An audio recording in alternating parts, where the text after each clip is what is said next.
ఇప్పుడు ఈ జైత్రయాత్ర అనేది కనీసం కనీసంగా అంటే ఇంకొక 10 సంవత్సరాలు ఇదే విధంగా కొనసాగాలని ప్రజలు కోరుకుంటా ఉన్నారు, ప్రజలు ఆకాంక్షిస్తూ ఉన్నారు.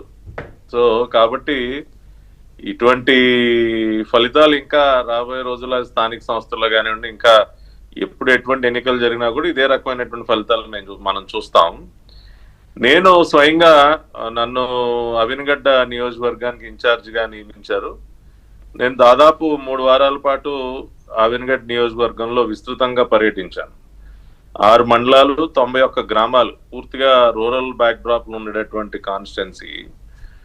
సో ఎక్కడికి వెళ్ళినా కూడా ప్రజల్లో ఉన్నటువంటి ఆ పాజిటివిటీ, అంటే వాళ్ళు ఏదైతే కోరుకున్నారో ఈ ప్రభుత్వం అధికారంలోకి వచ్చిన తర్వాత ఏ రకంగా ఉండాలని కోరుకున్నారో అదే విధంగా ఈ ప్రభుత్వం అడుగులు ముందుకు వేయటాన్ని ప్రజలందరూ కూడా వారు ఎంతో సంతోషపడుతున్నారు. ఇది కదా మేము కోరుకున్నది. ఇప్పుడు రైతన్నలు ఉన్నారండి, ధాన్యం దోలిన 24 గంటల్లోనే ఖాతాల్లో డబ్బులు పడిపోతా ఉన్నాయి. గతంలో నెలల తరబడి పాపం ఆ డబ్బులు ఎప్పుడు వస్తాయి తెలియక ఎమ్మెల్యేల చుట్టూ మంత్రుల చుట్టూ తిరుగుతూ ఉండేవాళ్ళు. వెళ్తే ఎదురు బూతులు తిట్టేవాళ్ళు. రైతన్నల్ని మనకు గుర్తుంది కదా, కారుమూరు నాగేశ్వరరావు అందరూ ఎట్ట తిట్టేవాళ్ళు. కాబట్టి అవన్నీ గుర్తు చేసుకుని ఇప్పుడు 24 గంటల్లో ఎవరి దగ్గరికి వెళ్లకుండానే డబ్బులు పడిపోతా ఉంటే ఇది కదా మనం కోరుకున్నది. అదేవిధంగా పెన్షన్లు కానీ, ముఖ్యంగా గ్రాడ్యుయేట్ ఎమ్మెల్సీ ఎన్నిక కాబట్టి యువత అంతా కూడా పెట్టుబడుల వరద, గతంలో అసలు వలసలు వెళ్ళిపోయేటటువంటి పరిస్థితి, అవన్నీ డిస్కస్ చేస్తా ఉన్నారు ఓపెన్ గా. సార్ ఇప్పుడు అసలు మాకు చాలా హోప్ ఉంది సార్. ఇప్పుడు మేము కాలేజీల్లో చదువుకుని మేము బయటికి రాగానే గ్రాడ్యుయేషన్ పూర్తి చేయగానే ఇంజనీరింగ్ పూర్తి చేయగానే మాకు ఉద్యోగాలు, మేము ఇక్కడికి వెళ్లకుండా ఇక్కడే మాకు బోల్డ్ అని కంపెనీలు వస్తా ఉన్నాయి సార్. 20 లక్షల ఉద్యోగాలు కల్పిస్తామని ఏదైతే మాట ఇచ్చారో దానిలో భాగంగా ఇప్పటికే 2.5 లక్షలు ఆల్రెడీ, ఏదైతే 6 లక్షల కోట్ల ఇన్వెస్ట్మెంట్ తెచ్చామో దానివల్ల ఇవన్నీ కూడా మా కళ్ళెదురుగుండా కనపడతా ఉన్నాయి.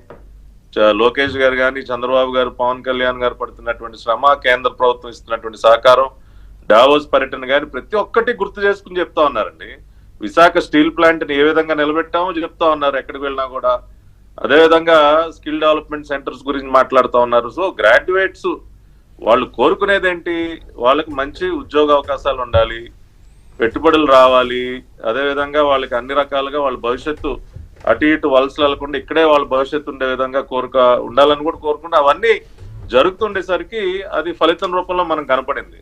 ప్లస్ ఇంకోటి వీకే గారు, మీరు ఓటింగ్ పర్సంటేజ్ చూడండి. గ్రాడ్యుయేట్ ఎమ్మెల్సీ ఎన్నికల్లో ఎప్పుడు కూడా మాక్సిమం అయితే 60-61%, 62 మించి అవదు. కానీ ఆ రోజున 70%, అంటే దాదాపు 10% ఇంక్రీజ్ ఇన్ ఓటింగ్. ఆ రోజునే మేము అసలు భారీ మెజారిటీతో ఆల్పాటి రాజా గారు కానీ, అటు రాజశేఖరం గారు కానీ గెలవబోతా ఉన్నారని ఆ రోజే మేము అనుకున్నాం.